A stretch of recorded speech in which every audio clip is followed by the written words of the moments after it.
Welcome to the Rebel Souls podcast, where we flip the middle finger to the status quo. I'm your host, Shelley Paxton, lifelong rebel, liberator of souls, and author of Soulbatical, a corporate rebel's guide to finding your best life. Settle in as we dive deep with badass leaders who are rebelling for what matters most in life, business, and the world at large. I'm so happy you're here. Let's get this revolution started.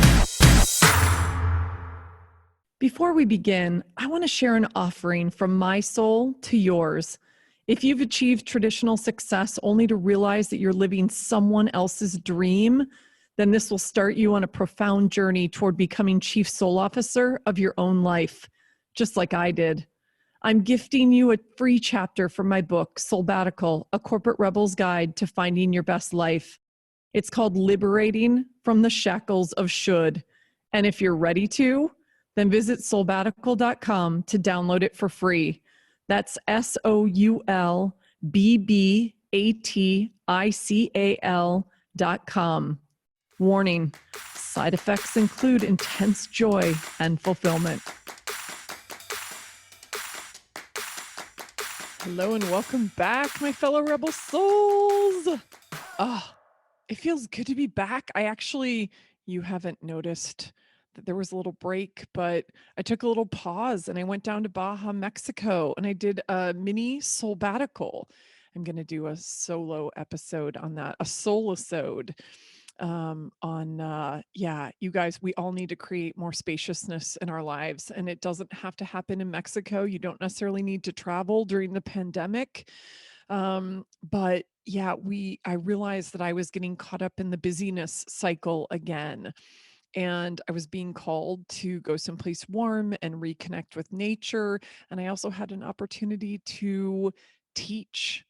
And I'm realizing that this was maybe a swift kick in the ass from the universe to say hello via Chip Conley, one of the co-founders of Modern Elder Academy, where I was, basically saying, you girl, it's your time. Step into your role as a teacher in addition to all the other work that you're doing. And I think teaching is a big part of liberating a billion souls, and I can see it really clearly now. So I love learning like we do on the podcast through all of these incredible conversations. And I'm recognizing that part of my work and my growth is to teach Soulbatical and the principles of Soulbatical. So stay tuned for more. I see workshops and more curriculum at Modern Elder Academy and retreats and experiences that have a teaching component, lots of things on the horizon. My wheels are spinning, and I'm sitting with many opportunities and many revelations that I've had over the course of the past month. And now I'm back. I'm sitting in my favorite chair in my favorite loft and having a conversation with you guys. So today's conversation is so much fun. This guy's a badass. He's a badass entrepreneur who's been CEO of multiple companies, high growth, taking them from startup to, 7-8 figure companies. And his name is Darius Mirshahzadeh. I learned how to pronounce it. I'm so proud of myself. He schooled me a little bit. So Darius Mirshahzadeh.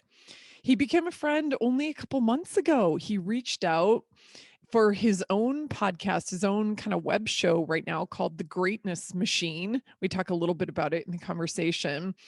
And he also is an author of this incredible book. If you're watching the video, you'll see me holding it up, but it's called The Core Value Equation. The subtitle is A Framework to Drive Results, Create Limitless Scale, and Win the War for Talent. And it's all about how our core values really drive the language and design of our lives and our organizations. So as leaders, let's tune in. And as humans, let's tune in. He just gives us a lot of great advice. We talk about my values and his values, how we can put some texture around them, how they can guide everything that we do. And I love that he's on this mission. Darius is somebody who has created core value driven organizations. And he talked about what was his epiphany that kind of made him realize, like, oh, I thought I was doing values, but I'm not really doing values. And how he's created values for the companies that he's led, how he's gotten them deeply embedded, how it's become the language of the organization, and how it's become really sticky so that people live into them and they drive the decisions and the actions and the results. And we also talk about how we can do the same things in our own lives. And he talks us through his 6 values and how he puts more, I called it texture and kind of sensorial language around what those values are to give them the unique flavor that is Darius, that is not Shelley, that is not anyone else. And it's so fun. He's actually inspired me to go back and look at my values of authenticity, courage, and freedom, authenticity, and courage, which are my top 3, and really say, well, let's put a little bit more texture around those to say, what exactly does that mean through a Shelley badass rebel lens? What is my flavor of freedom and authenticity and courage, to get a little bit more clear on what that means and what I want to design around it. So his book takes you through all this, but this is a starter conversation to just sort of whet our appetite. And this conversation got into all kinds of territory that I had not expected and was so lit up by. We talked about something new he's working on called the fulfillment formula. I'm not going to spoil the surprise. It's toward the end of the conversation, so you've got to hang in there and wait for it. But I love it and I can't stop thinking about it. So the fulfillment formula is something we can all apply to our lives. And it's really the way that he structures it helps us understand, like, how alive are we? How much are we living into our strengths and our values and feeling that fulfillment, which equals aliveness? So we talk a lot about that. We talk about, his values, his purpose, the significance and symbolism of the pink unicorn, which for those of you watching the video, you'll notice that I have this little neck kerchief on, and I explained that in the conversation, so I'm not going to go into it now, but I wanted to be flying the flag for Darius. And this hot pink and pink unicorns are the thing. The book is also hot pink. So I even read his book with a hot pink highlighter instead of my typical orange highlighter. So that tells you guys that I was pretty jazzed. Anyway, Darius is full of knowledge and humor and F-bombs. So, my kind of people, and for sure, your kind of people. I think you guys are going to really love this conversation. It was super, super fun.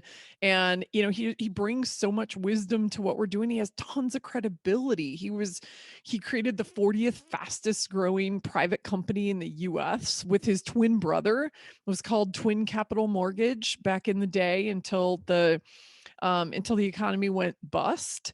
And then he created another company called The Money Source, also in the mortgage space. And he's taken both of those to great heights. And he's been part of really prestigious programs and organizations like the Birthing of Giants Entrepreneurial Masters Program at MIT, which he references. And also, there's another organization that he was a part of. I'm forgetting it right now. I'm looking to see if I have it somewhere in my notes. Oh, yeah, it's called the Stagen Integral Leadership Program. And he talks a lot about that.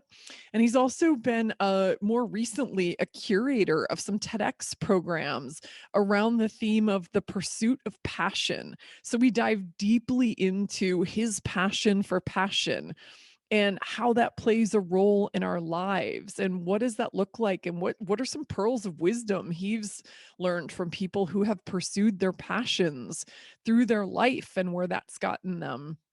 So we are all over the board with some really fun stuff, from values to passion to fulfillment and so much more. It's really fun. And you guys know me well enough to know, like, all of those are my bread and butter. That is absolutely my jam. And Darius is so much fun. So get prepared for, I guess, buckle your seatbelts or embrace your shoulder harness, however you want to ride. But this one is fun, and it's a wild ride, fast paced. Darius is he moves at a clip. He's exactly like what I think of when I think of like a Bay Area or an Austin area, entrepreneurial guy. He's just out there. He's whip smart. He's hilarious, and he's shining a light on some stuff that's really, really valuable for all of us.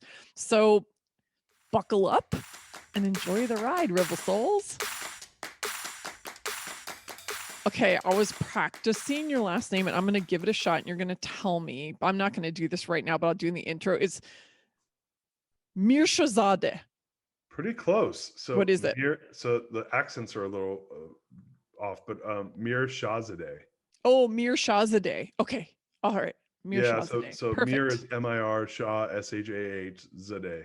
So Perfect. it's phonetic. Mirshahzadeh. That's Yeah, super helpful. Okay. it's phonetic. It's Awesome. just a little sketchy looking.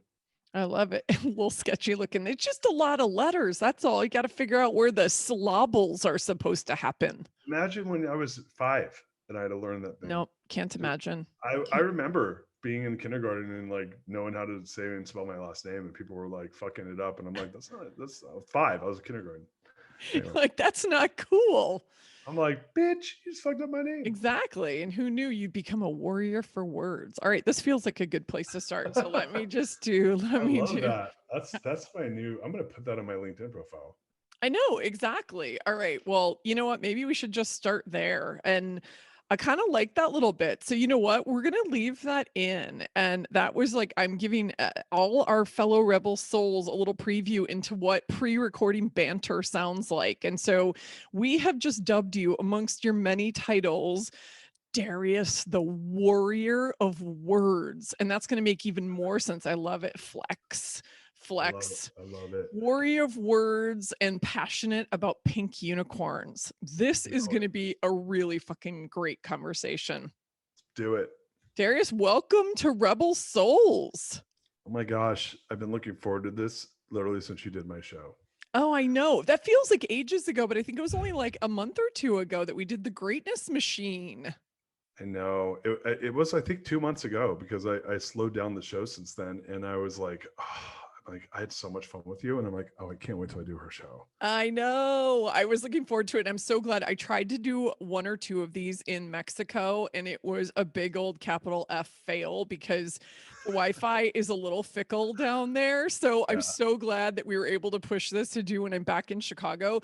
But I have to say, for those of you who are actually watching us on YouTube, you can notice that I'm wearing like a little flight attendant scarf that has a pink unicorn on it. It's not actually a flight attendant scarf. It's a bandana with Darius's pink unicorn mascot on it. And I wore this. You sent me this with your book before you and I even had our first conversation. We read each other's books, and I showed up on the Greatness Machine, your podcast, with it across, like, around my head like a fucking ninja. And it was so badass, and I've kept it ever since. And today when I was like, I get to talk to Darius, I was like, can't do that again. Need a new look. And so, yeah, you commented. You were proud of me for finding a new way to wear this. I'm like, badass flight attendant. What do you think? What do I got going on? Total pink unicorn, which is AKA badass. It's funny. Like, I'm like, that's a new deal. Like, I think girls and any guys that want to rock out, they should rock the bandana like flight attendant necktie. There we go. Flight attendant necktie. And please do, if you want to be as fashionable as me, try pairing it with a camo t-shirt. Boom. Like, dude, I think that actually is preferable in my book. Oh my God, it's hilarious. Okay, so for those of you who are not watching us on video, you just got like probably a very alarming visual in your mind. But anyway, 2 badasses talking to each other. Here we are, super excited. So Darius, you know, I start every episode of Rebel Souls with the same question. So I'm going to ask you this. What are you rebelling for? so funny. Like I was asked this question, not that specific question, but a I was similar gonna say, question. somebody stole my question. No, What? I have another. He's someone you should have on the show by the name of John Vroman, who runs Nurse, or sorry, not Nurse. What the hell's his name? Front Row Dads podcast. He's a stud, uh, and his whole thing is like rebelling for like dads not being oafs, like the whole Homer Simpson deal. So he and I were talking about this, and I said, like I actually feel like I'm rebelling for people living within their values and knowing them and being really specific about them and intentional about them. Because I think what I've found is if I ask anyone their values, if they have core values, the resounding answer is yes, right? Oh yeah, of course. And then when I say, well, what are they? I get a really specific first and second value, and then it goes like crickets, right? Or it's like it gets muted or muddy, right? And I'm like, by the way, since we last spoke, I've actually done this thing I'm going to ask you right now. Have you ever looked up what the definition of core values are in the dictionary? No, I haven't. And I talk a lot about values, so I'm a little, no, I haven't. Well, I mean, don't feel bad. I wrote a fucking book about it and I didn't even look them up. Okay, I Okay. feel a little better. So yeah, yeah. I mean, this is a guy I spent like 1,500 hours of my life launching a book about this and I hadn't even looked it up. So I was like, and so then I had this moment, like this aha moment where I said, I haven't even looked up, like, what is the Webster's dictionary definition of the word core values? And it's obvious, but it is the fundamental beliefs of a person or organization. Fundamental beliefs of a person or an organization. So it's when you ask me what I'm rebelling for, I'm like, I'm rebelling about people living an intentionally designed life around the fundamental beliefs of themselves or their organizations that they Mm. live for. And that's something where it's like, imagine if everyone did that. Oh, I want to live in that world. So can we please, like you, me, and all of our friends who are listening to this, can we please rebel for that? Yeah. Amen. Yeah. It's crazy when you imagine it, because what I find is people understand the concept conceptually that values are really important. People understand conceptually what those values are. They do not design their life around it. They Mm. do not make decisions that are like intentionally aligned around bringing them to life. And what I've found over the last few years, even myself included, is we kind of live asleep. We kind of walk around and have conversations and don't pay attention and aren't intentional about how we're showing up. And it takes practice because we're never taught that in school. Like I didn't start meditating until I was 41 almost. Oh, Like, dude, I started at 45, which is what I said in my book. So you and I very, very similar, right? You live life on autopilot, which is really living life in the shoulds, as I call it, right? Well, I should do this, I should do that. And we get so wired that way that those stories become our reality. yeah. And so imagine if you went the other way, and this is the life I'm trying to build right now, and what I'm doing is, what if I took the same intentionality I have in building my rock star business that I've built, or the rock star things that I put tons of energy into? Because a lot of people, when you say like, if you want to know someone's priorities, right, what do they say? Look at their calendar, right? If you want to know what they care about, look at their calendar. And many times there's a pretty wide gap between what we say we care about and how we're spending our time. But it's real simple. We prioritize what's important to us in our calendar. And so what if their core values were all over that calendar? What if my core values were all over my calendar? And what I found was I started doing this practice that I learned at this leadership program called Stagen that I did, which is a really badass program. If anyone wants to learn about how to become a conscious leader, you can go to stagen.com. I'm plugging this for you, Rand, so you're welcome. But I mean, I've it's never heard of it. I saw it in your bio and I'm like, wait, he and I haven't talked about this. So wait, what's the Cliff's Notes version of what Stagen is and what you do there? so Stagen was a leadership, I guess, program, academy. I don't know what you want to call it, but it was like a 1 year, like hardcore leadership program that Rand Stagen and a couple of his contemporaries designed almost 20 years ago. I think 20, maybe they're at their 20th year now. And it was basically like a secret society. Like you couldn't, like there was no applying, like you had to get invited. and it was like you got tapped, and you could only get tapped by people that actually did it. Hmm. And so it was like a skull and bones. Like there was, you couldn't be a public trade company, you couldn't talk about it. It was super ninja, and it became this thing. And they were basically teaching, and they call it like essentially like you don't commence until you get done with the program, and they say the beginning is at the end, right? That's when you start, is once you're trained. And so it's kind of a martial arts mentality, which is the reason the white belt turns black is because it gets dirty, right? Until it turns, that's kind of the story around the black belt, is it's getting dirty It's through like a actual leadership. It's like a fights, leadership dojo. Yeah. Totally, it's a totally leadership dojo. And so he brings people in cohorts of 20, and you learn conscious leadership. So you learn conscious communication, how you show up, this idea around like elevating yourselves. And the idea around it is conscious execution, conscious strategy, conscious mindsets, everything around showing up as how to become a conscious leader. And what they say is when you do this effectively, they call it integral leadership. How do you become an integral leadership? And that's cherry picking these best practices of all these different modalities. There's no orthodox modality around best practices. It's almost like mixed martial arts. So I always want to explain to people, I say, it's a secret society where they teach you mixed martial arts for being a better leader. So there's no like the boxer versus the karate guy. It's like, no, I grapple, I do Muay Thai, I do Samba. Oh, and I also do traditional boxing. And I use whatever tool is going to get me the best outcome at the moment it's needed with the person it's needed with. And that's how we elevate. And one of the things Rand was on my show, and he said, the greatness mission, he said, hey, Darius, I don't believe in the golden rule. I believe in the platinum rule. And you know the golden rule, right? Is Yeah. treat people the way you wish you were treated, right? You know what the platinum rule is, Shelley? Nope. I didn't know what it was either, but Rand taught me it. He said the platinum rule is you treat people the way they want to be treated, right? And so that's arriving with them, finding where they're at, arriving at that place, understanding where they're at, and then together you elevate them to where you want them to go to. But you don't, a lot of leaders, what we do is we say, go there, do that, be that. And they're like, but I'm over here. And there's a pretty wide gap between what you're asking me to be and what I am. And they go, put up and show up or you're out, And what I found was I'm a pretty assertive person when I want to be it. And I'm a very, I'm into Strength Finder, and I 6 of my top 17 strengths are influential strengths. So, and a lot of my top 10, I think 4 or 5 of my top 10 are influential strengths. So I get people to go there like naturally, right?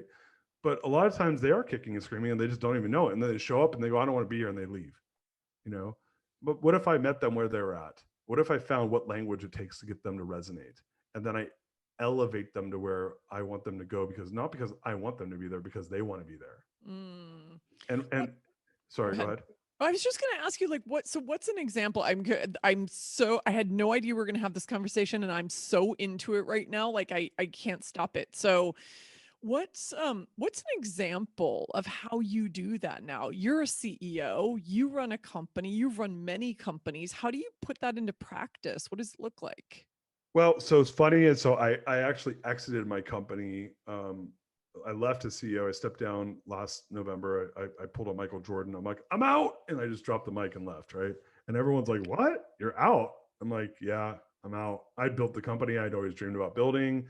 I had business partners. I just wasn't where I wanted to be. I just wasn't aligned with my own personal values. And I was like, I need to make some changes. And so I left, and then I exited the company in July. And so now I'm coaching. I'm doing a bunch of working with high growth companies and CEOs. And so I'll use an example of with them, because everyone's like, hey, it's different when you're a consultant versus a CEO. Like you can't just go in there and tell them what to do and they're going to do it. And I'm like, fuck, really? I'm like, I want to though, So I found what I'm finding in that scenario, which is an interesting scenario, like coming in as I'd say I ride shotgun as CEO, right? Like I'm like probably one of the few people that can go into a 10 million, 100 million, or $400 million company, and I've sat in all their shoes. Yeah, you've decades of experience doing this in high growth companies, and we'll get to that soon. Right. So when I show up, what I'm realizing is no different whether it's a team member or whether it's a CEO I'm trying to influence. Is what I was doing originally was I'm like, all right, I can see where they need to go. Right.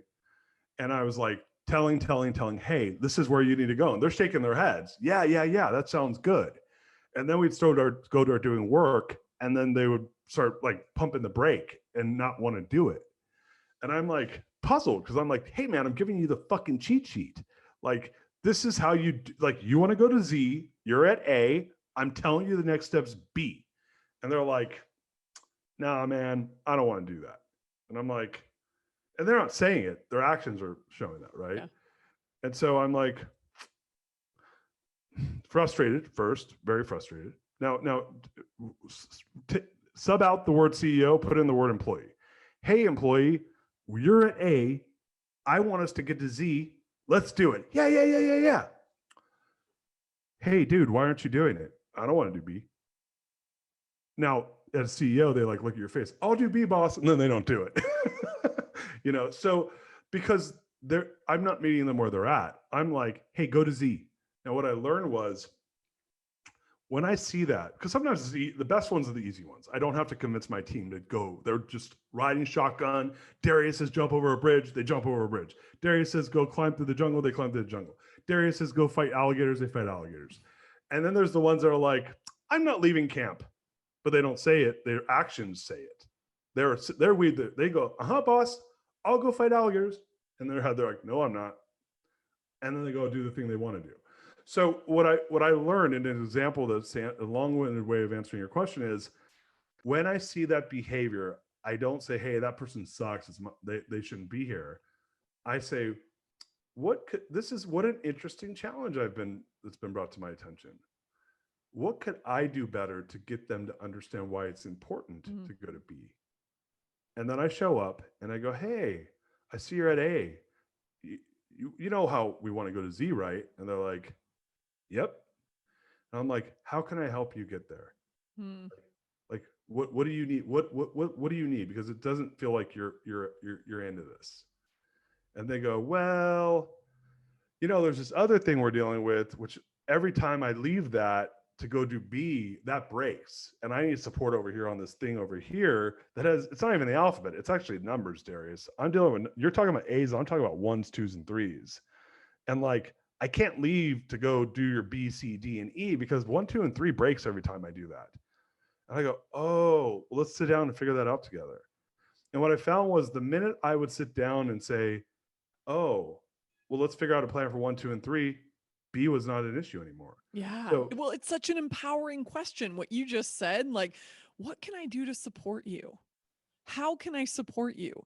It's empowering. It's clear that you want to champion them. It's clear that you're there to, to do what needs to be done to move forward instead of like what feels like prescriptive and directive and all of those things, which is often how leadership looks. well, yeah, it's like this command and control style of leadership. And so what we learn in Stagen is around integral leadership, which is meeting people where they're at and elevating them to where we want them to go, right? And getting them to be a part of it, not being forced to go, because inevitably if they're feeling forced, they won't go. And so there's a lot of data and strategies and really a lot of like psychology and science around this. And we learn the psychology, we learn the science, we read the Harvard Business Review, articles, we read these psychological assessments of how and why people make decisions that they're going to make. And then there's a whole section on geopolitical mindsets, and we learn those, that's absolutely fascinating. Like for me, that was the thing I loved most about the program, which I'm not even allowed to talk about it because it's what happens at Stagen stays in Stagen. But fair enough. but yeah, it's very cool. Like just for people that know what I'm talking about, there's autocratic mindset, there's traditional mindset, strategic mindset, pluralistic mindset, and integral mindset. And so we start to learn that that's an ideology around spiral dynamics, which people that understand what that is will know what I'm talking about. And it's all grounded. This is the coolest part. It's all grounded in core values. Like, and I got there intuitively. I'm not a very like academic person. I don't like to study like books and stuff like that. I love to read some stuff and I'm interested in learning, but I'm not a person that's going to go do a deep dive.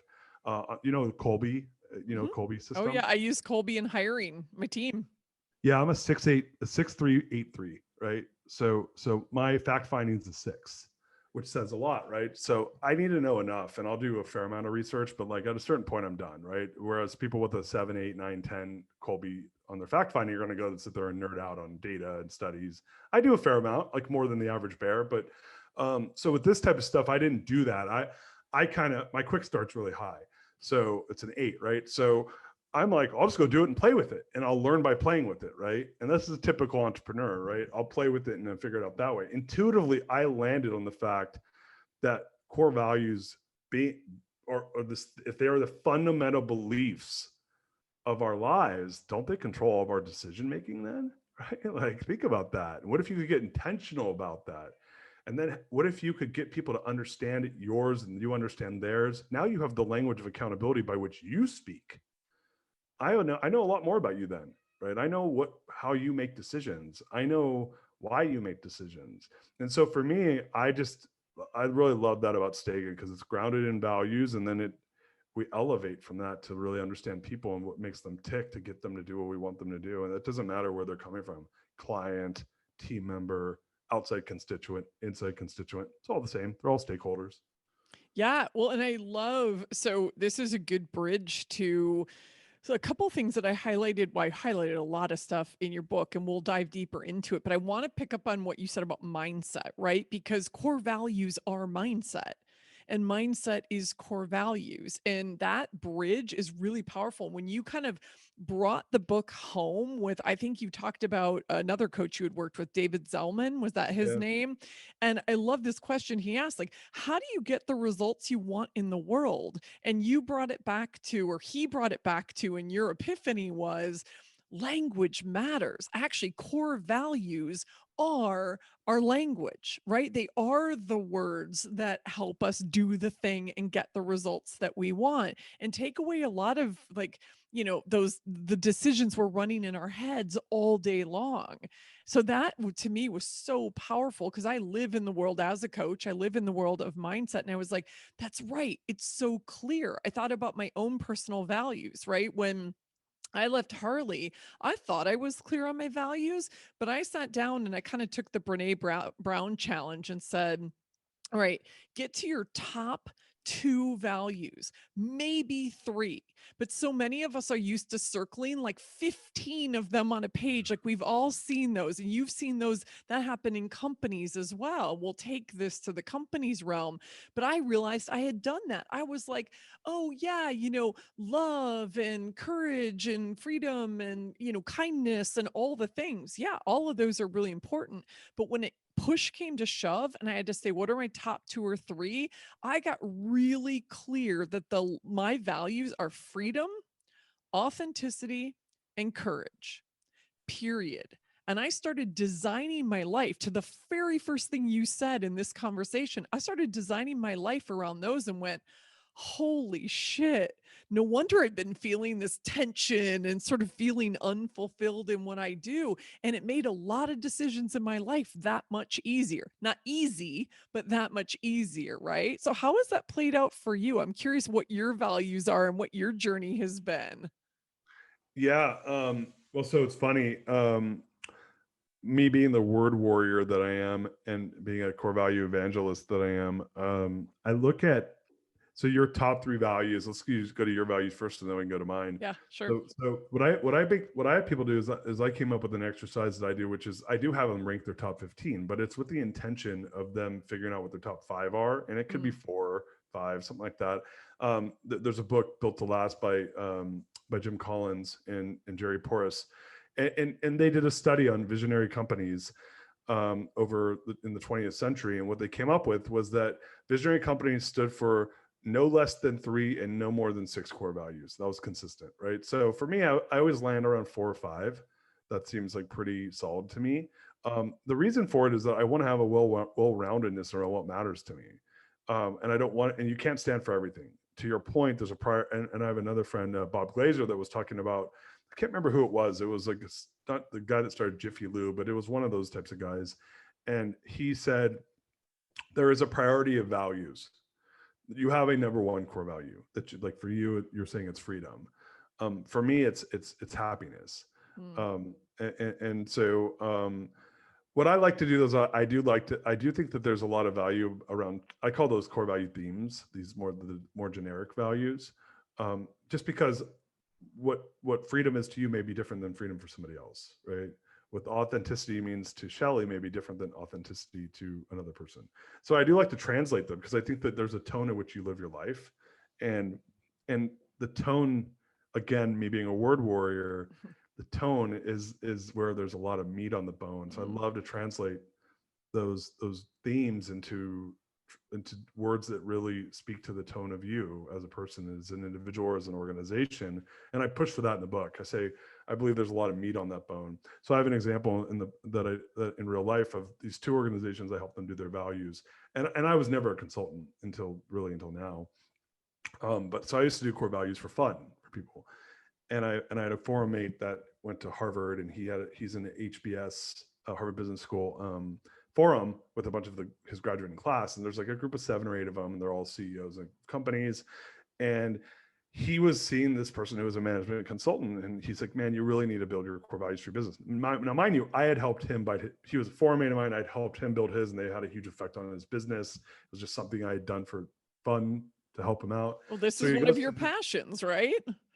Yeah, this is early on, right? I was like, my company at that point was a couple hundred employees and grew, triple, quadruple that size. And so I ended up helping him do his values, and they ended up with 2 themes. One of them there was 4 themes, but 2 of them, one was excellence and one was collaboration. And he was a hard driving management consultant. And the language of what those stood for were, and I don't remember what we translated them into, but they were these like very hard driving, kick your ass if you don't do work, competition wins, ownership, to things you would expect from a management consultant coming out of Harvard Business School. On the flip side, I did a talk at Entrepreneurs Organization for this group called Accelerator, which is their less than $1 million in revenue companies. It's a feeder program for EO, and at the end, it was on core values, and I didn't know it at the time, but I was contradicting all the other speakers that day. And at the end of my talk, this guy comes up to me. He's like, man, I loved your talk. Like, you literally said the opposite of what everybody else said. And I said, oh, well, that's probably because they haven't experienced the problems that they will with their answers until they grow more. And which is, inevitably what happens if I'm coaching a 10 person company to become a 20-person company, my solution may not work at 40 people, But if you're Darius and you're like, yeah, I've grown from 0 to 1,000 employees, like, I've broken it already at 40, and then I broke it again at 80, and then I broke it again at 160, and then I broke it again at 320, 640, and all the way up to 1,000. So I broke it 5 different times, and I saw, oh, that what worked there didn't work here. And so I was basically saying, well, yeah, they hadn't thought of these 5 things that are going to break later, and they should, my way, kind of sidestep all those landmines. And so he had the same themes. 2 of his themes were the same: excellence and collaboration. When the header, the translation of those into the tone of what his were like, Mikasa was excellence, and I think it was come as you are. It was a line from a Nirvana song, totally different, but they were the same theme. So my whole thing with values is I firmly believe you should translate your themes into headers. These are, 2 to 3 words that really represent what freedom means to you.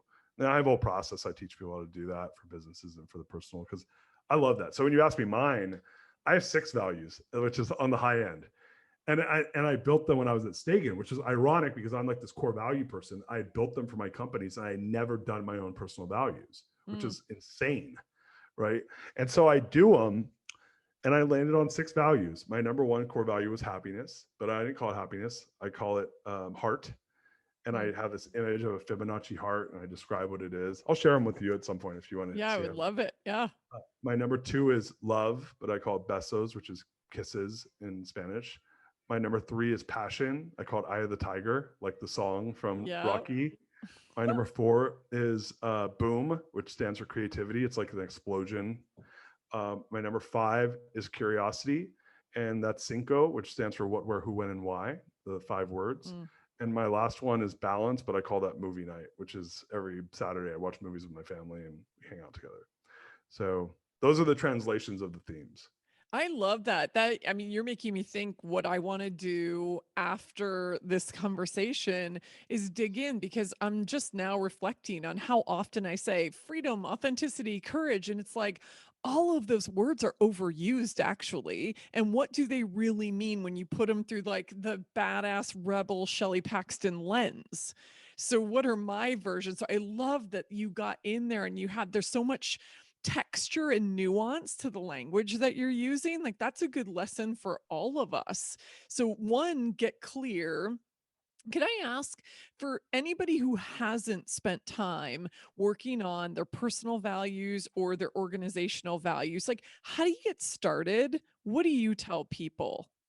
I mean, the process is the same between the two. I just tell them read my book because my book really makes it really easy. I mean, Wait, we got to show your book. So for those of you who are not, okay, I love this. I have to tell you, Darius, so first of all, it's got this bright pink cover. I am wearing your pink unicorn bright pink scarf, and in honor of you, instead of pulling out my orange highlighter, I pulled out my pink highlighter, and so there's pink highlights all throughout your book. And his book, just so you guys know, especially for those of you who are listening, is called The Core Value Equation: A Framework to Drive Results, Create Limitless Scale, and Win the War for Talent. I found this really fascinating because I was thinking about, God, Soulbatical is on this growth trajectory, not necessarily like, the companies that you've run, that Twin Capital Mortgage and what the Money Source, I think was your most recent one. I mean, you've been the CEO of these super high growth companies and recognized for the work that you've done.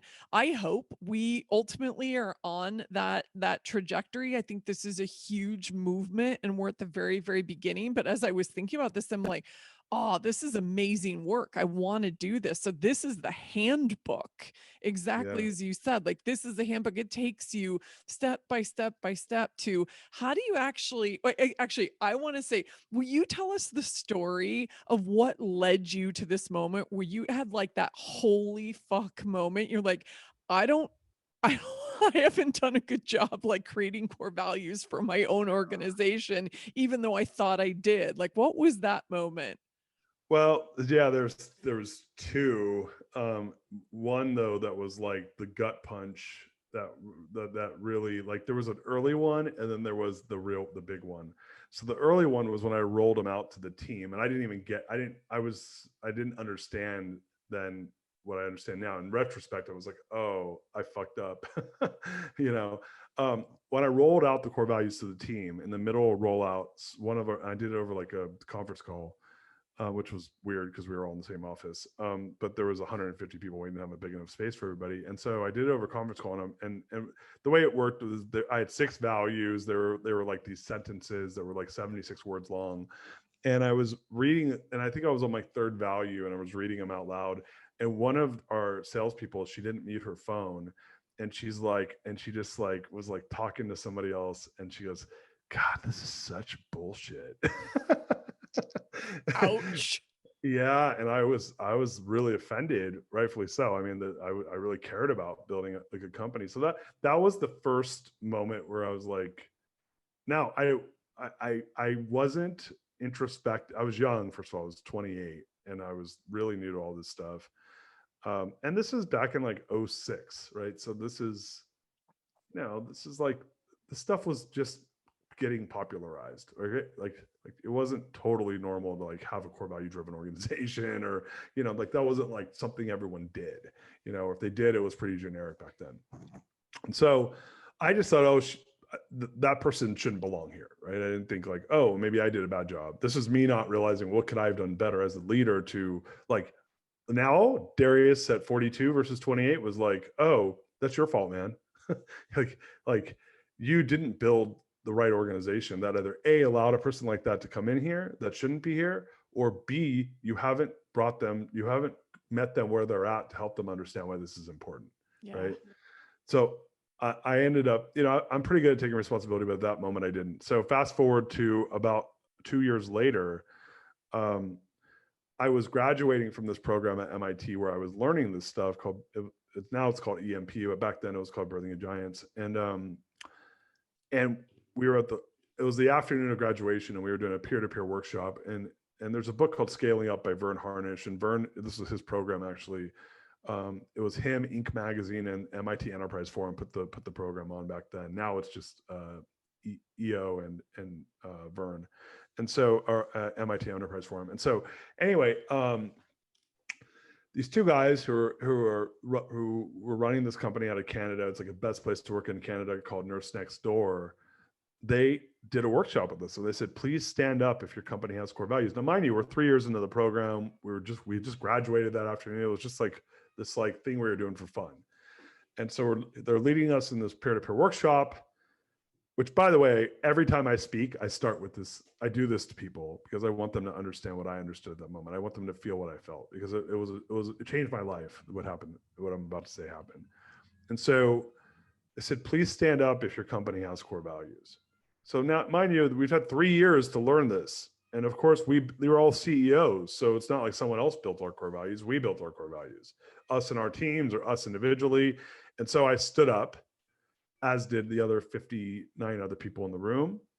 They said, please stay standing if you know your core values and can say them off the top of your head. And I sat down. Well, and it was really, I look, I'm my harshest critic, Shelley, and I'm not kind to myself as I would like to be. And I was definitely not kind to myself at that moment. And I was like, fuck. And then I looked and saw that half the room had sat down. And I was like, what? Like, that's weird. How? I was like, misery loves company, but it still was shocking to me. And then what happened next was blew my mind. They said, please stay standing if your employees know your core values. Half of the remaining half sat down. So now 3/4 of the room sitting down. They said, please stay standing if your customers know your core values. Everyone's sitting down except the two guys leading the workshop. And at that moment, I realized that there's a disconnect between this idea or this thought around that it's important to have core values in your company and the actual practical bringing them to life, where you know them and your team knows them and your clients know them. And I said, there's a pretty wide gap here. And I think, aren't there two things? It's like, yes, know them, like you, your team, your customers, and live them, which is a whole different animal, right? What I found is they're kind of one and the same. I've yet to meet someone who knows their values and their team knows their values and their customers know their values that don't live them. I've yet to see that. I've never seen that before. What I have seen is teams who they don't know their values, their team doesn't know their values, their customers don't know their values, and then they have these words on a piece of paper that nobody lives. That is super common. Or they live them part-time, or they break them, or the CEO and managers break them and then they undermine them in the organization, even if they are alive and well, and then they just become bullshit that nobody believes. I see that all those things, there's variations of that. That's fairly consistent. At best, I see that they're a lot of intention around doing a good job. The execution doesn't meet the intent. You have a company that has core values most of the time, but they don't serve any real utility value in how do you build an organization with them. And I'm like, you want my take on this? Would you care for that? My take? 100%. That's why you're on the show. Yeah. Rock on. My take on it is they are the most powerful tool you have for every single thing you want to do around growth, decision-making, attracting the right team, building the right organization, bringing in the right customers, and every result in the organization is directly correlated to the core values that are alive and well in the organization. And if that's the truth, if we go back to Webster's dictionary that says your core values of your organizational life or the fundamental beliefs by which you live, why would they not be the most powerful tool? It doesn't make sense that they wouldn't be. Yet in 90% more of organizations, most people don't know their values. There's data around this. It's crazy. And I want to change. Yeah, I want to change that. And I think I love it. And I'm so glad you're on that mission and that you're doing work. So you obviously did this in a couple different companies. Now you're doing this work as a consultant, helping other companies. I mean, the number of companies I've worked within where there are, Brene Brown calls them like the cat posters, and then there are like the plaques, it's like word after word after word that I could never memorize or describe or really even understand the true intent of. That's a lot of what's happening, right? It's the plaques and the posters that are sort of like, okay, we did it, and now we move on. So here, for everybody listening, because there are a lot of leaders in big companies and leaders in, entrepreneurial organizations and people in transition right now. Like, how do you make these sticky? I love that you use that word in your book, because that's like, how do we make them real and sticky and get people engaged? Because that language does matter, and it drives the decisions that ultimately drive the actions and the results. That's the equation you give us. Yeah. So it's funny. I realized that I came at this at such a different angle, and everything that I came up with was me just ideating and trying and trial and error, and then I'd see things that would work. And where I landed when it was all said and done after years and years, I mean, I really played with this from, '06 was when I started, '08 was when I sat down in that room. And it wasn't until like 13 until I was like, felt really confident that I knew what the hell I was doing. Mm. So that's 7 years of playing with core values. Like, and it wasn't like I was killing it and having these great businesses. I was a subprime mortgage lender in 2006, 7, and 8. That I shut that company down at the end of '09, early 10. And then I was pivoting and all the while playing with core values. And where I landed was really simple, is that I want you to think of this. If you treated your product the way you treat your values, how successful would your product be from an adoption and from a client success standpoint? I don't care what your product is. I want the listeners to think about that. If you treated your product, your most important product in the business, the way you treat your values, how successful would it be? And I already know the answer. You don't have to say it. And you know the answer. You'd be out of fucking business. Yeah. So that's weird, right? There's like a gap there. You're like, there's a gap there. Like the fundamental beliefs of the organization are the most important things you believe, and yet you don't treat them the way you treat your most important quote unquote product, which is tactical, by the way. That product won't even be relevant 10 years from now, more than likely, yet your values will be. So it's this big disconnect. And so I was like, your core values are the most important product you have in your organization. Now, I want you to reframe what I just said. What if you took your values and treated them the way you treat your product? Like gave them that same attention to design. What if, like, think of the way Harley designs its motorbikes, what care and intentionality. What if you took that same care and intentionality and put it into discovering and designing your values so that they had high utility value, so that they would have an opportunity to be successful. So where I ended up landing, because honestly, I'm kind of a designer by nature. Even though I'm a CEO, like I'm a design person. Like I look at stuff, I'm like, how do we design it to make it better? So I'm always designing. I'm pretty creative and artistic. And I'm like, how do I design that to make it more effective and efficient and elegant and more just have, that thing that good design has, right? And so my belief and where I landed was, if you look at the framework that's failed most organizations and people, is that this is the process that's been a well-worn path. Discovery process is legit. We figure out that we're all about freedom, authenticity, and courage, right? So like, no doubt you did the discovery process. It's important to you. The design process, beyond that, there really isn't one. And then there is no real rollout. The rollout's like, hey team, here's our core values. And then ongoing implementations weak, if existent at all. And then we're like curious why it fails. And I'm like, well, does that sound like a winning formula to you? Like, not to me.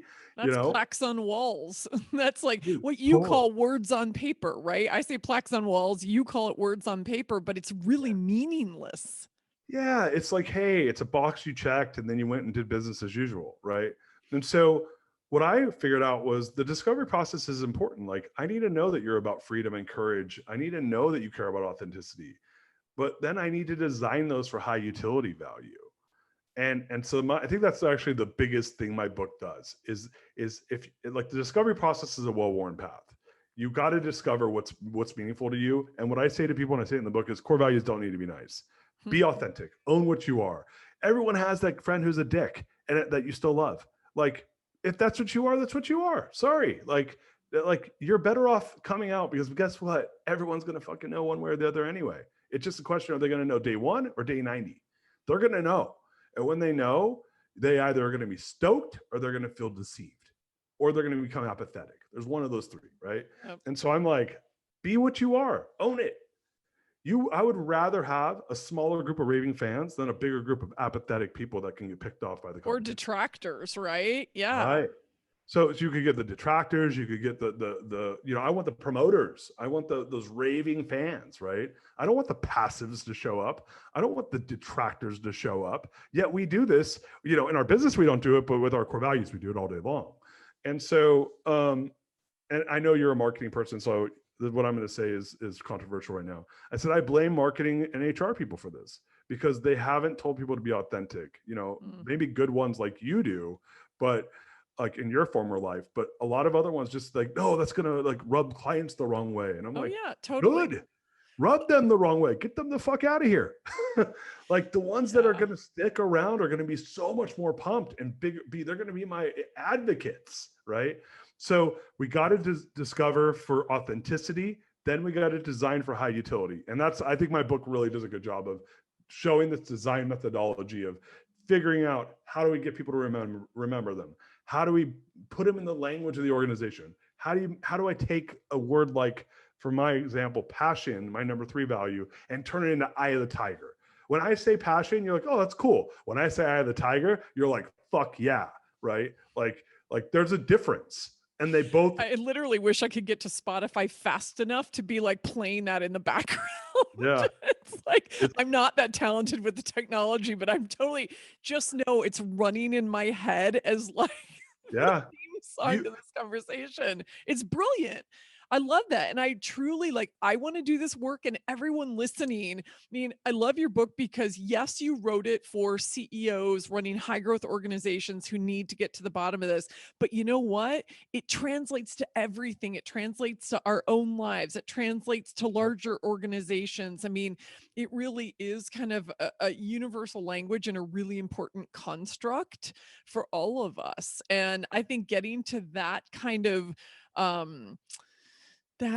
what's the word? I used the word texture earlier and it's the one that's still coming up, but getting to that texture where it's like, oh my God, it's sensory. Actually, that's what I'm looking for. Like you've taken these, you said passion, you've taken these words and it's like, what does that really mean? And you've created a sensory experience around it. Now you design your life around that. I get that. And I actually want to dig in deeper on mine because I feel like they're at a very surface level, even though I know what they mean. I want to bring them to life in like that multi-sensory way.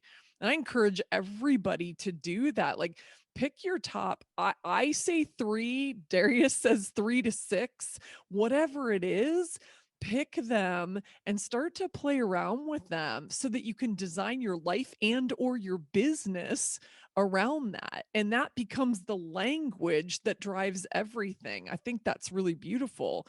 And to be honest, since you brought up passions, like I want to dig into passions because you and I are both, I was sitting here going, fuck, like if I do my top 6, like passion has to be in my top 6. Like I think that's actually one of the areas where you and I connect because we're both just like lean in and we get super into it. And we're like, right now we're like crawling through the screen talking to each other. We did the same thing on The Greatness Machine. We did your podcast. And so you and I both have a passion for passion. So let's dig into that for a couple of minutes because one of the things I'm most you're such a multi-faceted character. And so I guess a couple of things that I want to talk about, like one is the work that you've done around passion. So you were a curator for like a couple of TEDx events, I think, around the theme of the pursuit of passion. And that's something that like lights me up. And I don't know where this was, it might have been on your website or in something that I've read about you, but it said the idea is that it's about identifying and connecting with your true passion in a sustainable and meaningful way. I'm like, wow, because not a lot of us do that in our lives. So this is like, to me, it's a continuation of how do your core values enable you to do that if you're really living into them? Is that how you think about it? Well, I love the question. So yeah, so the first question is why did I do the event? Did you want Mm. to, Yeah, which is, sure. Let's talk about it. so I was, I had, so I'm 42 and I had a midlife crisis when I was 32, which was, I You was were 10, early. yeah, and then I had one again at 42, but, or 41, but, when I was 32, I'd been 10 years into my career and I was unhappy and I'd killed myself to make money. I was like, I'm all about making money. I was like, I was the person that was like, I want to make $1 million a year, right? And I did it probably by the age of 27. And I was like, and then I realized that, oh, like the bar will always go up, right? And so I I had a lot after I made the $1 million, which was when I was 27. I then made $0 for 5 years. So if you average out, it wasn't that as great. But I I really killed myself, and I wasn't happy in my career. And I had a couple friends who I went to high school with, one of which was my prom date in high school. Huh. And she if she's listening, if she ever listens to this, she'll laugh.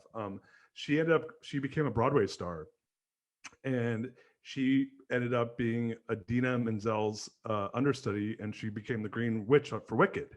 That's amazing. Yeah, so her name's Eden Espinoza, and so she was like had followed her dreams. And she's an amazing singer, and she's a really good friend of mine in high school. And I watched her like work at Disney after school, and she became like she did like the Pocahontas show because I lived in Anaheim, California, so we live where Disneyland is. And I saw her go from that to move to New York. And then before I knew it, we were like 26, and she was the Green Witch on Broadway, like straight up on Broadway. And then I had another friend, and he was another, and this is a mutual friend of ours, of Eden and mine, and he was like into like videography in high school. And here he was like literally like killing himself to do film. And before I knew it, he was like shooting every major pop star's music videos. Back when music videos were a big deal on MTV, he was like Britney Spears and Kesha, Black Keys. And he ends up winning a video music award, Video Music Award for best new video music. This is like an '08.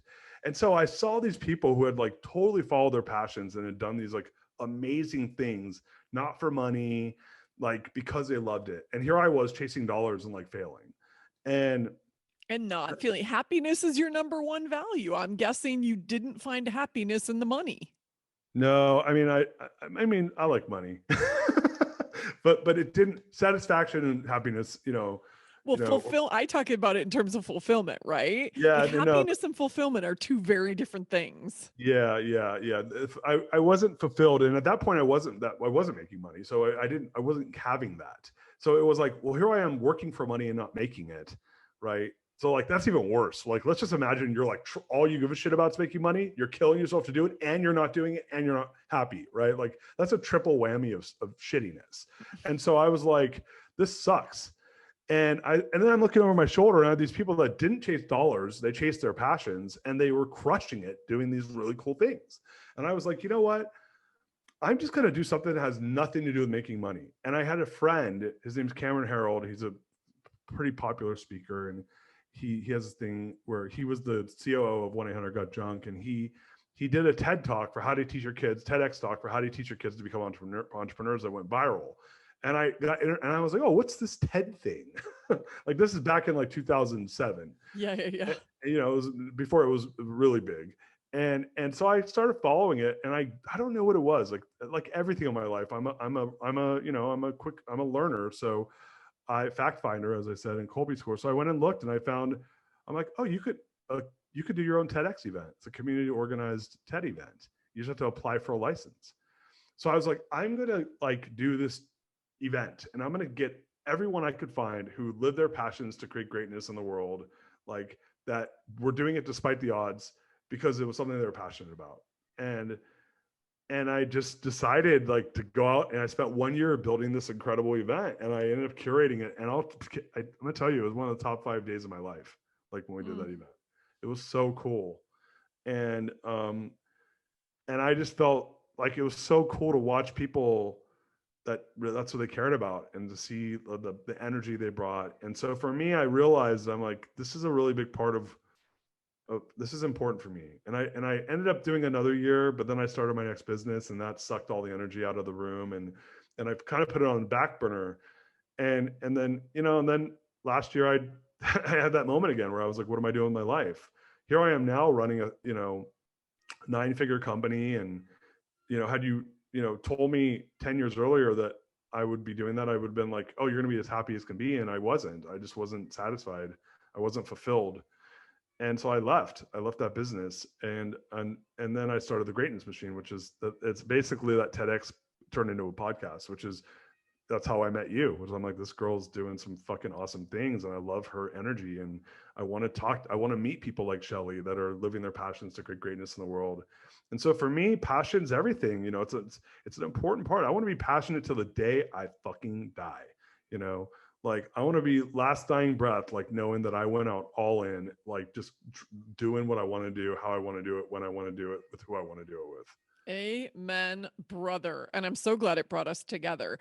I have a question. So, from the TEDx event that you curated, the pursuit of passion, to starting the Greatness Machine, which is talking to people whose passions have led to, the things they're doing and fulfillment in their lives and the journey that they're on, like, this is a big topic for people. And I think it's one that so many of us, and I'm guessing a lot of people, our fellow rebel souls who are listening to this right now, really wrestle with. So, what are some of the nuggets of wisdom or advice that you've gleaned from these conversations around passion that can help people take steps forward to pursue theirs? Because often it's scary as shit. Yeah, the work's hard to do. And I mean, I stepped into the abyss. I left my job a year ago, kind of like how you did. I was Yeah. like, I mean, we had the same deal. Like, I left my job without another job. Like, and I was like, I'm taking a year off, which is a lot of time to take off. Like, and by the way, like, that's a really good way to mind fuck yourself hard. Like, leave something that has your cup totally full to an empty cup with a ton of spare time and nothing to do. And sprinkle in a little bit of COVID, and you're really going to mind fuck yourself, because now you can't even leave your house.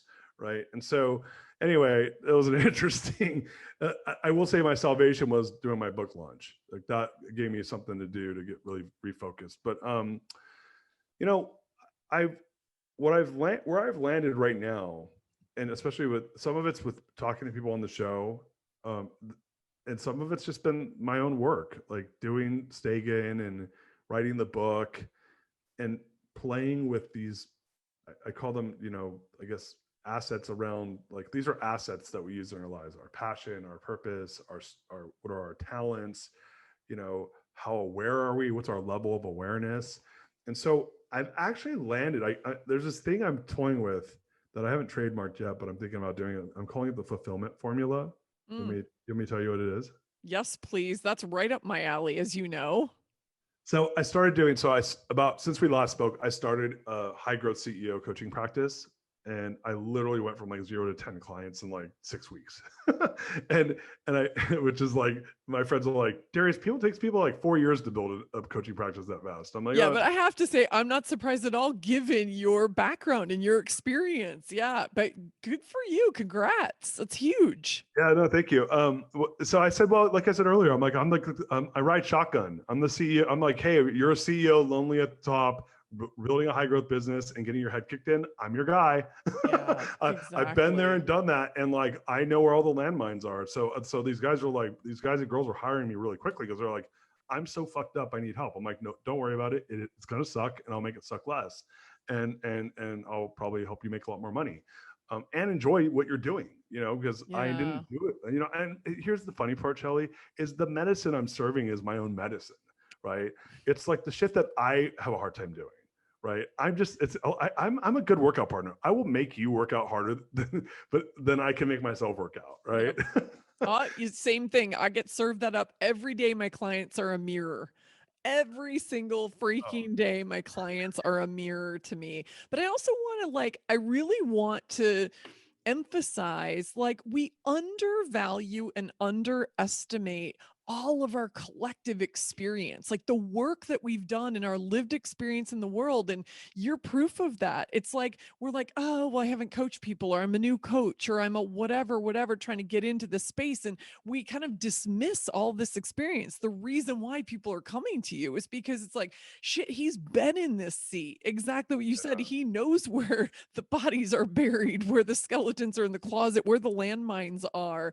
And so I just encourage everybody who's listening to think about what does that look like in your life, right? There's a lot that we can do. We're just not bringing along that experience.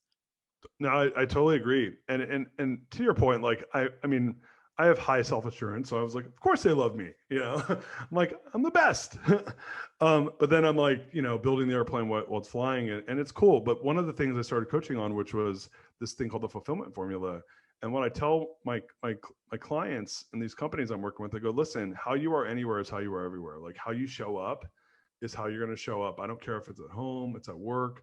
If you want to live a life of high fulfillment, I've really figured, this is what I've figured out. And it's monkey see, monkey do. If you, how the CEO and the C-level shows up is how the rest of the team shows up. So where I've landed is this.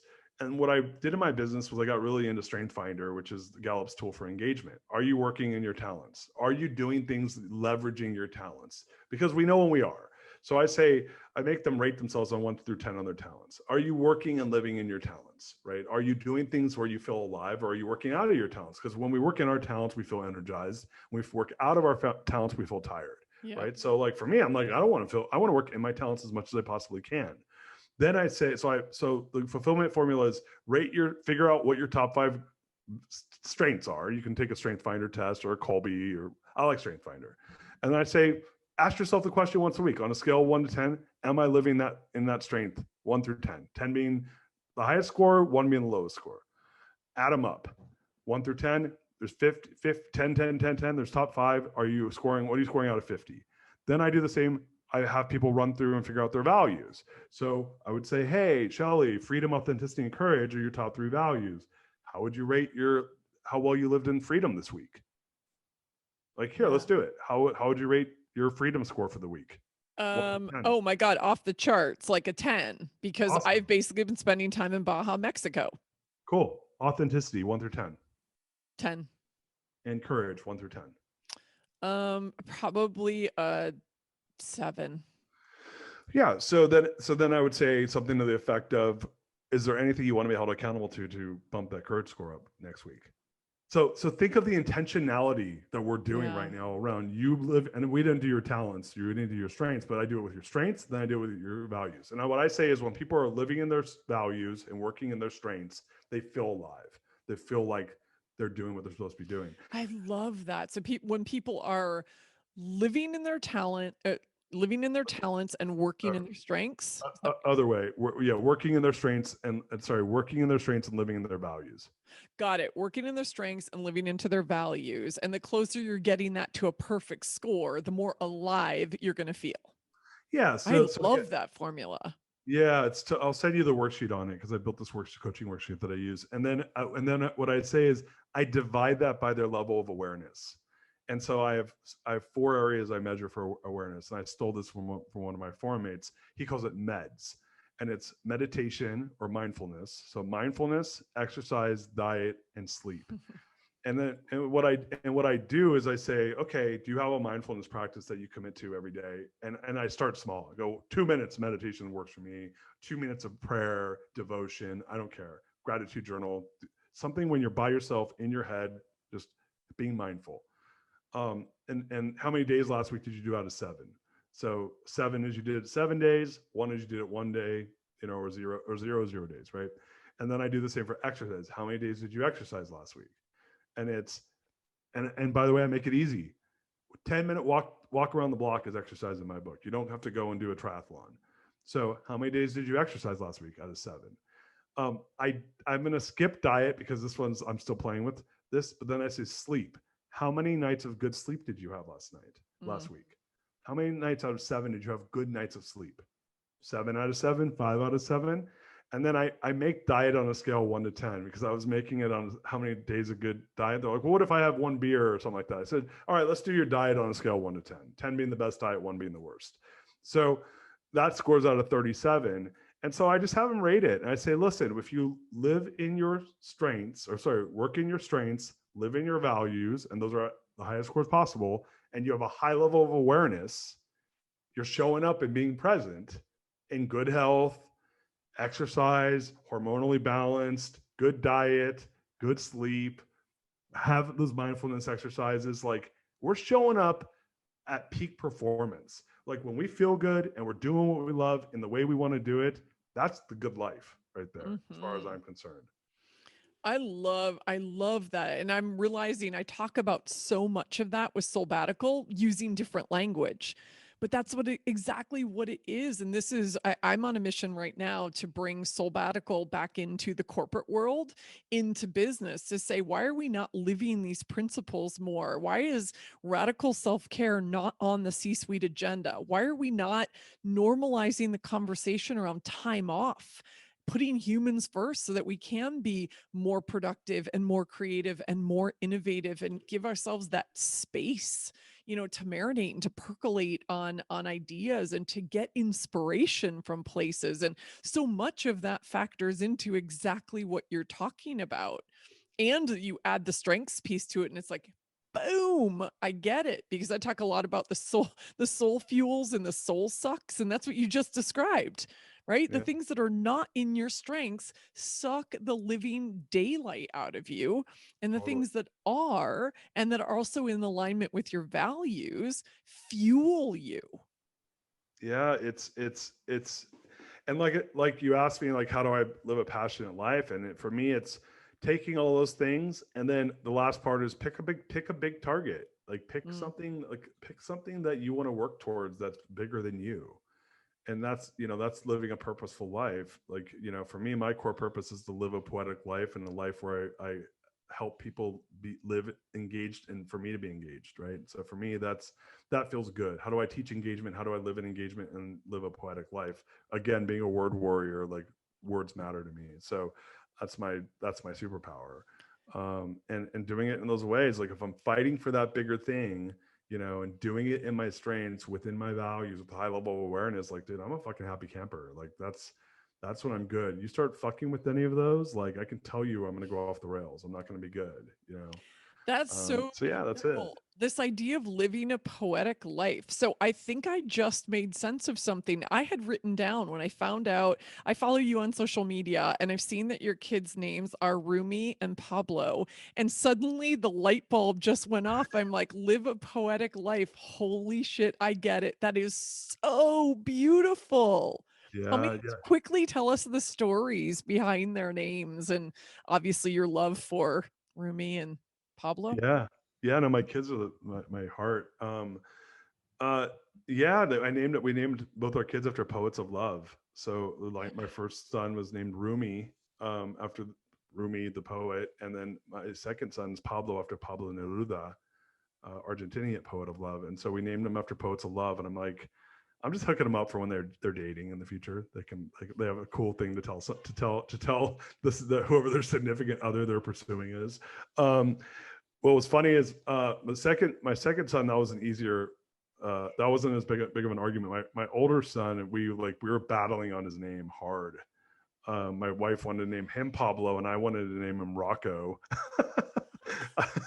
And she didn't. She's like, Rocco, what the hell's that? And we were like battling, but we were reading poetry. Her aunt brought a Rumi book into the room, like, where she was having him, and we read it. I'm like, what, you want to name him Rumi? And she's like, yeah. And my last name's 12 letters long with 2 silent H's. So you'll notice both of my children have 2-syllable phonetic, like, easy to pronounce first names. Keep it simple. That was totally intentional. That was by design. There you go. That brings us full circle. It's poetic and by design, which sounds like it fulfills and in alignment with your values, because you said one of your values is love, and I do remember it. Besos, which is kisses in Spanish. Yeah, yeah. Beautiful. Yeah, no, thanks. Yeah, like, like, I think we all do this. We intuitively, if I express myself with words. My number 2 strength is communication. So I love words, right? I like writing my book was fun. I enjoyed it. Like expressing myself through speaking is like, I can't have more. I'm having so much fun right now. I can't even tell you. Right. We Um, share that. We share that. totally. Like, Right. this is our jam and this is our element right here. Yeah. Yeah. Yeah. This is like the bomb. And so, yeah, I think that you need to listen to yourself, right? And the world will tell you that, like, don't do this and this is the way. And I just grew up being told all these things I was supposed to do and how I was supposed to do them and who I'm supposed to be and what's important and how to dress and all this stuff. And yeah, the realization is all those people can go fuck off. Like, when you're taking your dying breaths, it's not going to be like, how could I have conformed more to how others wanted to see me?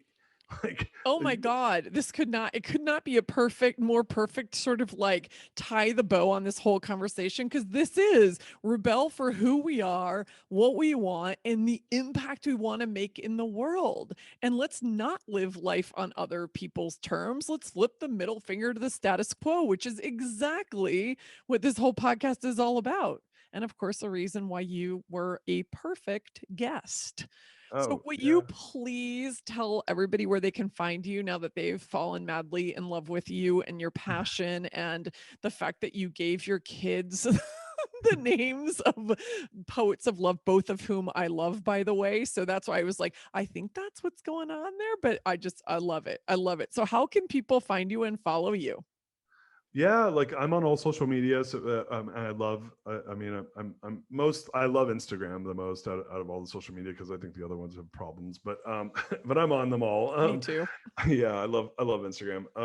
So yeah, you can go, therealdarius.com. So www.therealdarius.com, and then all the socials there. And you can, my live stream, it's on a bunch of different platforms, but Facebook's kind of where we house most of that. You can see it on YouTube as well. And I do those shows on Wednesdays live, and that's being converted to podcasts as well. The podcast is not up yet, but that'll be on all major platforms as well. But yeah, therealdarius.com. You can email me at darius@therealdarius.com. I respond. But yeah, social is where to find me. I would Perfect. give And you the all the, book, where can we buy? Yeah, we'll put all of this in the show notes, and we can buy the book anywhere you can buy books. yeah, anywhere you can buy books. You could go through my website or Amazon or, whichever. But anywhere you buy books, it's in all formats: Kindle, Nook, audiobook, regular book, hardback, softback, however you like it. So Love it. I put it out there in every format so people wouldn't have an excuse as to why they won't read it. Amen, brother. I did the same thing. And so now let's wrap up with the significance of the pink unicorn, because I'm sporting it still. Yeah. And I love it. And it's behind you for anybody who's watching the video. You've got the pink unicorn on you. Oh, wait, we got a good story coming. Okay, you just grabbed something off your wall. I So love this is as you can see the cracking of the screens. Oh, yeah. Yeah, of the silk screen. So my oldest son, who will be 11 on December 29th, so drop. He'll be 11 on December 29th. He was just like he's a really eccentric Rumi. He's a really eccentric kid, and when he was like 2 was like busting tutus and called himself a princess and was just like it's just like that was his jam, dude. Like pink and princess and he loved Pinkie Pie Pony from My Little Pony. Like he was like all about the pink unicorn on My Little Pony. And so my wife, who is very artistic, she always makes us t-shirts for Christmas. She's a silk screener. So she silk screened a pink unicorn t-shirt for me and my son. And this was in December of 2013. So he would have been, I don't know, 3 years old then. Or almost 4. And so I was building my company, The Money Source, and Friday we would do casual Fridays. And so I just rocked my t-shirt because it was Friday, and I wore the pink unicorn t-shirt one day, and my staff went fucking crazy. And I had been trying to figure out a mascot for the core values for a long time because we were a core value driven organization, and I was all about the core values, and our core purpose was to grow happiness. And I had already been building these cultural assets in the business. And I just, I'm all about not forcing it, right? When you design this stuff, you ask me, how do you make it come to life? Don't force it. Like you got to figure out what resonates, and then you got to pay attention to it, and it'll come to life over time. The book talks about these ways to do it, which Yep. we won't get into now. But yeah, I wore the t-shirt and my staff went nuts. And I said, hey, if you guys hit your numbers this month, I'll buy you all t-shirts. And then I bought them all t-shirts because they hit their numbers. And then I'm kidding you not, dude, the pink unicorn went viral. Like everyone, and I said, it's in the book. I talk about, if you want the core values to go viral, create a core value mascot. You got to give people assets to remember it off of. And so for us, fun. Yeah, people dug it. So when I left the company, I'm like, I'm taking this shit with me. I'm like, I don't care. You guys, we could both have core. Like if you go to TMS, the money source, like they got pink unicorns all over the place there. And I'm like, yeah, well, I got them here too. Like I love that company, but no one owns a pink unicorn, baby. No one owns that mascot. So yeah, so the t-shirt, that was the original one. And it's really my son. Like he's the pink unicorn. I love it. I mean, Rumi and Rumi, both inspirations in a big way. I'm trying to think of what the Soulbatical unicorn or the Soulbatical mascot is going to be, because it's orange something, because as you know, all orange. I'm sporting your pink today. I'm going to have to wrap it up there. I could talk to you for hours and hours. Yeah. And I know that we will offline, but thank you for joining us today. Like this was like so many nuggets of wisdom, and thanks for just bringing your passion for these topics to this community and this conversation. I'm so grateful to know you.